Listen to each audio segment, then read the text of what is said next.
Welcome back to another episode of my Immigrant Diary, the space where we unpack the journey, the struggles, and the headlines that defines the immigrant experience. I'm your host, Precious, and my co-host, Wale. Anyway, so Wale, how you doing today? Pretty good. I'm loving the warm weather. I'm loving and enjoying the fact that we're getting out of winter. And yeah, that is when you start to see a lot of life coming to the city. So it's been pretty good here. All right, great. Starting off, 2 U.S. nationals were just sentenced for facilitating a fraudulent remote IT worker scheme. They basically helped North Korean IT workers pose as Americans to get jobs, generating over $5 million in revenue for this scheme. Wale, this is madness. Well, I think when I see stories like this, and of course we've done a lot of other similar stories, but maybe not exactly this kind of crime, but like I start to understand why people do go into crime. A lot of people have never seen being able to generate anywhere close to $1 million in their life. Not to now mention $5 million, and that's in their working life. Maybe over, I don't know, their whole work, maybe over 40 years, they might have generated some millions of dollars. You have these criminals who are doing this thing, and if I'm going to make a rough assumption, they must be getting some thousands of dollars back, from probably tens of thousands of dollars, for you to be able to accumulate up to like 5 million per person. And it's amazing how lucrative that kind of thing is. But it's definitely, there's a huge downside also, because these guys are going to be using identities of Americans to help these people, and it's a lot of those people might not even be aware that they're working for an IT company somewhere. So it's crazy. It's a crazy world. Well, indeed, it's a crazy world. For me, I'm just thinking about the fact that there's been a lot. I know we talked about similar stories of people doing multiple IT jobs, but in this case, they are stealing identity of American citizens or American nationals, US nationals, to pose and work as IT remote workers while they're in North Korea. And you understand that North Korean Americans are not allies, and America are not allies, right? As a result, there's a lot of breach insecurity and the like, for these guys doing this scheme. Finally, they are going to spend a bit of time in jail, because this is a significant issue. It's a national security issue, beyond just the fraud. Those are some of the issues related to this. And so it is not going to be easy for them to get off the hook easily again. But yeah, so you can imagine them working for some of the big tech companies in America, like Microsoft or Google. Those companies actually work with the United States government. So if by chance these North Koreans were put on projects that involve the United States government, then that's a serious threat to the livelihood, to the existence basically of the United States. So I'm probably the people committed the fraud, they might not think about it up to that extent. Maybe they just they really wanted the money. Maybe it's greed. I don't know. I'm not sure. But this is something that can really be devastating for a lot of people. So I really hope that things like this are able to be prevented in the future. But it just makes it a lot more difficult. The cost is now that's one part of the cost. There's also people who genuinely want to work remotely. They will also be in a situation where they'll be paying the cost, because right now there will be a lot more scrutiny. There will be a lot more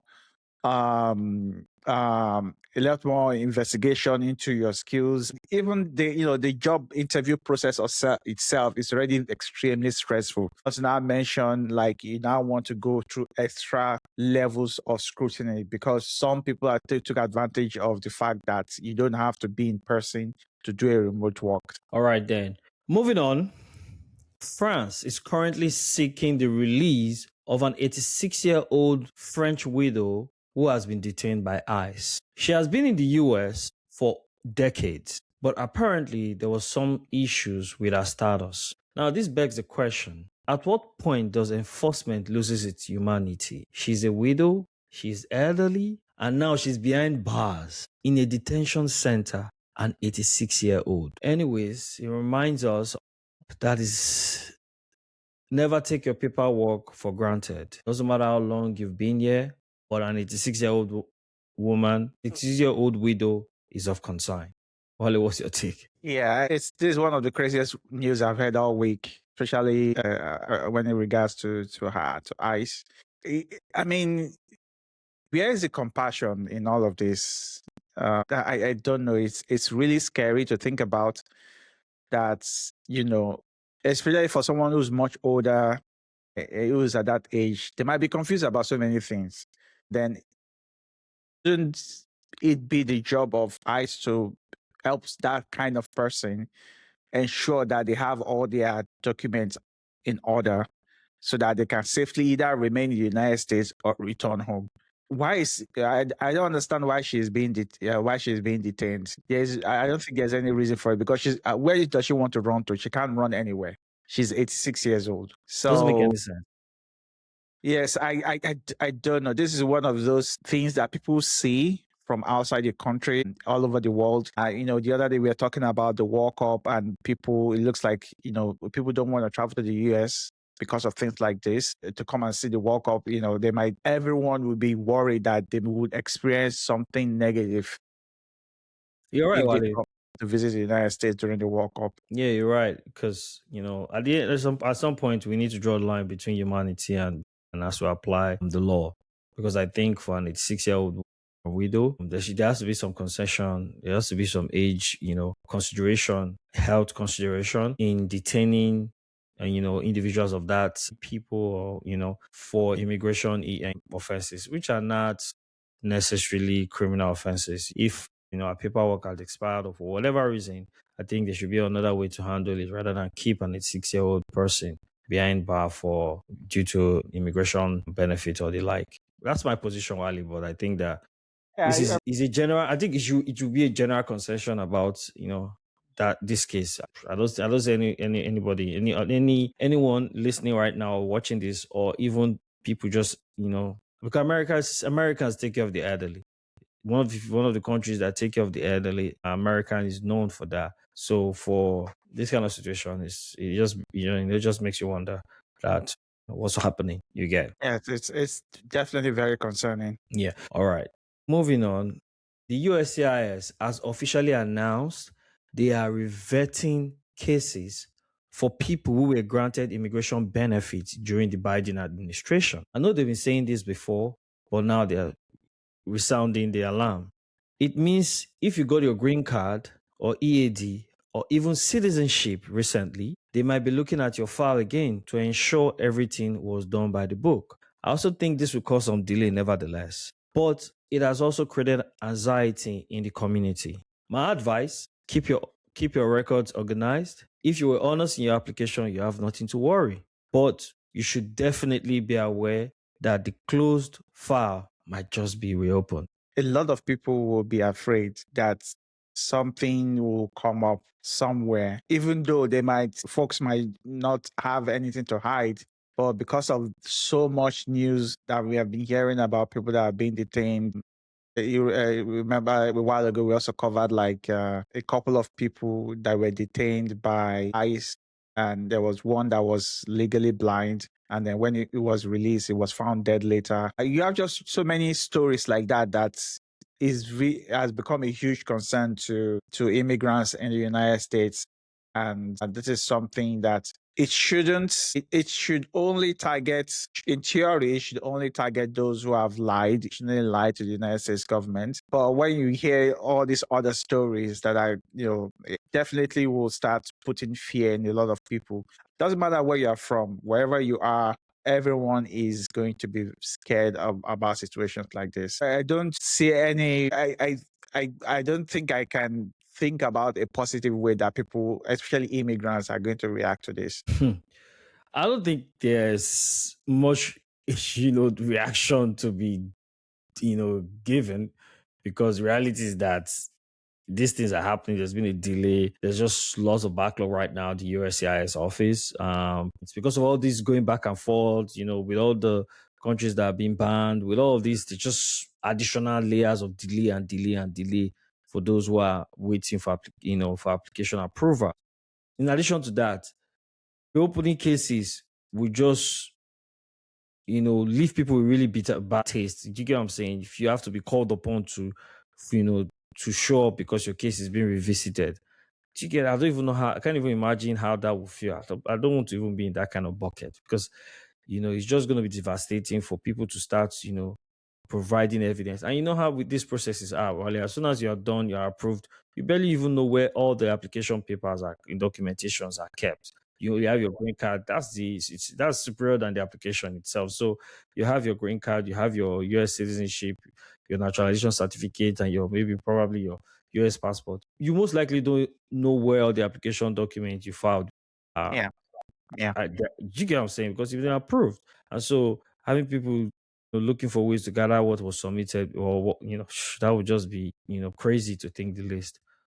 The reality is that they are doing it, they are reverting. And if you are watching this and you're one of the people who have been who is in this situation where your document is under the reverting process, please give us a shout out, and let's hear your experience, and maybe we can share with the rest of the people watching and listening.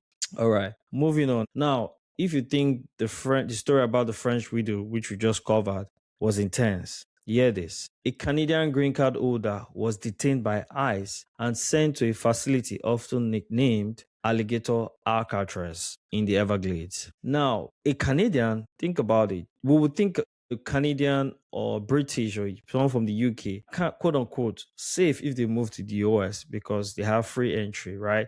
The immigration process might not be difficult for them. But here we are seeing even Canadians being arrested by ICE for, That's inadequate very surprising. immigration paper.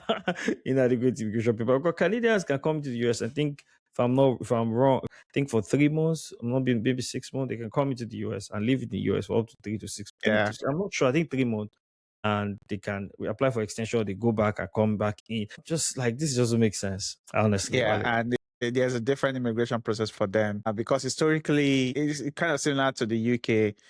The US have had like a really good relationship with Canada, but currently the relationship is tense. So that's the political aspect. I think the political aspect is also bleeding into why this kind of enforcement is being carried out. Apparently, this man has a business here in the United States, and several years ago, he did not pay his taxes, and the taxes accrued up to $1,000, which I went to court for, and he did not contest it.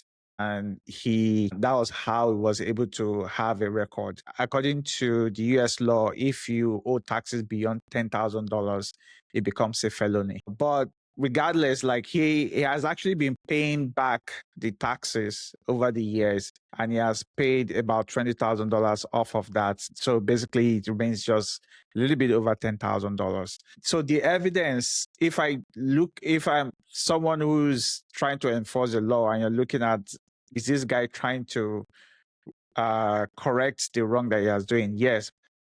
I guess the question is, regardless of his circumstances, if he has a felony, it looks like it's a pretty big deal. It was a pretty big deal from the ICE's perspective, no matter what kind of felony that you have, whether it's violent or non-violent. Although this is one of those things where the Trump administration said, "Oh, they are going after the violent criminals," but this guy, committed a non-violent crime. Now he's trying to pay back, but ICE was like, "No, we need you out of here."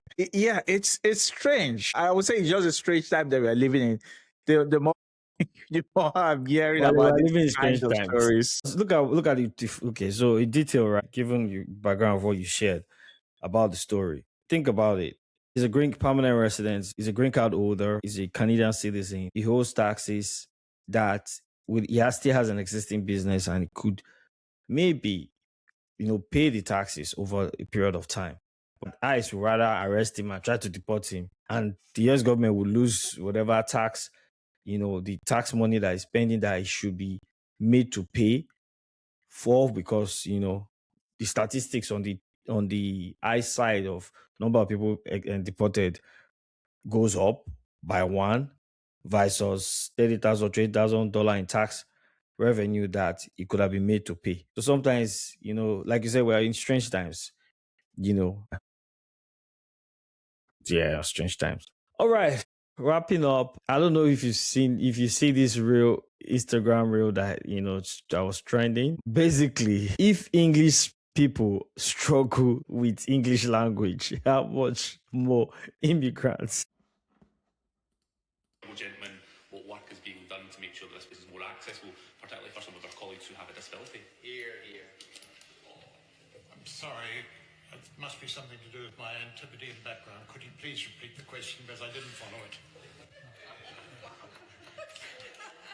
Well, very popular today. I'm saying that a number of parliamentary colleagues who have disabilities do find it quite difficult getting around certain parts of the state. Given that we're doing this refurbishment work, what can be done to make sure that those with a disability are able to move around more freely and the place is accessible? I'm really sorry. Please, could you do it very slowly in Antipodean English? Thank you. The honourable gentleman. And so the true reality is that immigrants, I mean, we kudos to immigrants, because we travel around, we learn to communicate, we figure a way to communicate, and we communicate. But this is an Englishman struggling to understand what another Englishman is saying. Anyway, this is just for laugh. Yeah, this is a fun one. I like it. It is the funny thing about it is, what makes it even more fun is that they are in an official setting. They are actually in I think it's called the UK Chamber of Commons. I think that's what they call their parliament, when they have their parliamentary meetings. So there was, I think the person I was asking the question was Scottish. I think so. It was Scottish. And honestly, I also tried to listen to what he was saying. I did not. I didn't hear Jack the first time. I had to watch the video again, think clearly. I watched it several times and listened carefully. The only thing I could figure out was I was talking something about disability and something like that. That's the only thing I heard. But every other thing was, and it is the same thing with the other English official who was there. He was trying to really understand what the guy was saying. The third time when he didn't understand, I said, please repeat it slowly. Even after repeating it slowly. Well, that's the reality of language. Because I do think the English language is a difficult language, honestly. I do think it's a difficult language to learn, because we are English speakers, or we learned English, in our, growing up, the way we grew up in Nigeria. Now that, interacting with people around the world and learning and realizing English is quite a difficult language. Because tell me why you have silent letters. What is that?